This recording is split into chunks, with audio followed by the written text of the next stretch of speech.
Hello बच्चों, पाठक classes के एक और नए वीडियो में आप सभी का स्वागत है।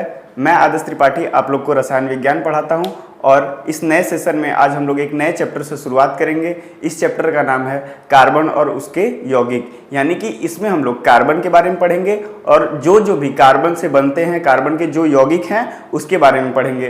कार्बन कैसे कैसे बॉन्ड बनाता है, single bond, double bond, triple bond, उसके बारे में पढ़ेंगे और जो जितने भी कार्बन के कंपाउंड है उसके बारे में पढ़ेंगे। तो कार्बन का परमाणु क्रमांक जो होता है वह 6 होता है। तो इसका जो इलेक्ट्रॉनिक विन्यास हो जाएगा वो क्या हो जाएगा 2,4। और अगर ऐसे इसको ऑर्बिटल वाले शेप में देखेंगे तो 1s2, 2s2, 2p2। अब 2p2 हो रहा है, यानी कि लास्ट इलेक्ट्रॉन जो है वह p सेल में जा रहा है, इसलिए कि किस ग्रुप का है, पी ग्रुप का है, इसमें कोई डाउट नहीं होना चाहिए। ठीक है, अब इसको हम लोग देखेंगे कि कार्बन कैसे कैसे बॉन्ड बनाता है। ठीक है, अब बॉन्ड देखिए, कोई भी जो कार्बन है या फिर कोई भी तत्व है वह हमेशा ही स्टेबल रहना चाहता है, इस अस्थायित्व को प्राप्त करना चाहता है। तो अब अस्थायित्व कैसे प्राप्त करेगा? अब चूंकि इसका जो इलेक्ट्रॉनिक विन्यास 2,4 है, तो या तो ये चारों इलेक्ट्रॉन लूज कर दे तब इसका बाहरी जो इलेक्ट्रॉनिक विन्यास है वह 2 हो जाएगा, तब ये स्टेबल हो जाएगा, या तो इसको 4 इलेक्ट्रॉन कहीं से मिल जाए तो ये 2,8 बना लेगा, तब भी ये स्टेबल हो सकता है। क्योंकि सारे जो जितने भी तत्व हैं वो सभी स्टेबल रहना चाहते हैं। स्टेबल और कब रहेंगे? या तो उनके लास्ट में 2 इलेक्ट्रॉन रहे, या तो 8, मतलब सबसे बाहरी कक्षा में जो स्टेबल कॉन्फ़िगरेशन होता है, इलेक्ट्रॉनिक विन्यास होता है, वो 2, 8, 32 ऐसे करके होता है। ठीक है, तो अब देखिए ये चार तत्व को 4 इलेक्ट्रॉन लेगा।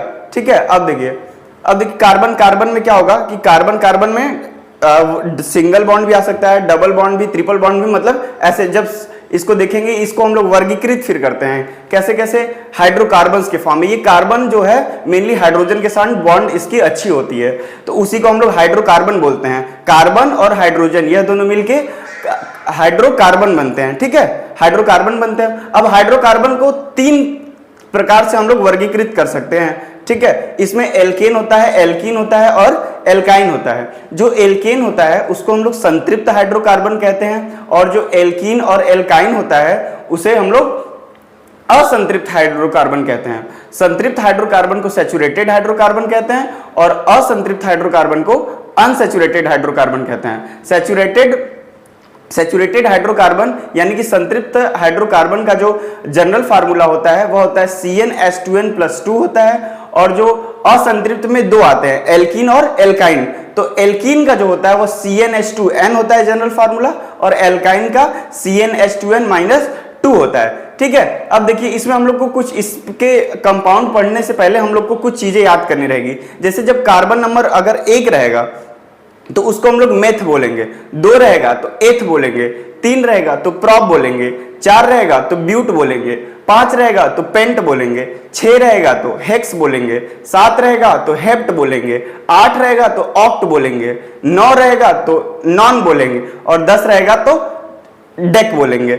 ठीक है बच्चों, अब एल्केन, एल्कीन, एल्काइन जो है इसको हम लोग सफिक्स के तौर पे देखते हैं। जैसे अभी हम लोग देख लिए कि 1 से 10 तक के कार्बन को हम लोग क्या क्या कहेंगे, मेथ, हेथ, प्रॉप, ब्यूट, ऐसे करके हम लोग पूरा देखें 10 तक।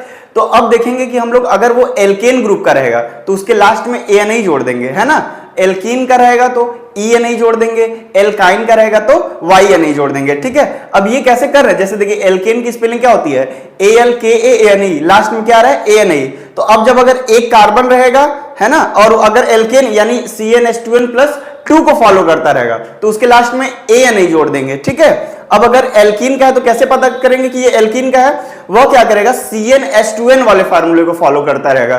क्लियर है, CnH2n वाले को फॉलो करेगा और उसके लास्ट में ENI हम लोग जोड़ेंगे। क्या जोड़ेंगे? ENI जोड़ेंगे। और एल्काइन वाले में क्या करेंगे, वह CnH2n-2 को होल्ड करता रहेगा। ठीक है, और इसके लास्ट में हम लोग क्या जोड़ देंगे, YNI। जैसे कि एल्केन का है यानी CnH2n+2 तो फॉलो करेगा ही, और तो उसके लास्ट में ANI लगेगा। तो यानी किसके लास्ट में लगेगा? जैसे मेथ बोलते थे तो मेथेन हो जाएगा, एथ बोलते थे तो एथेन हो जाएगा, प्रॉप बोलते थे तो प्रोपेन हो जाएगा।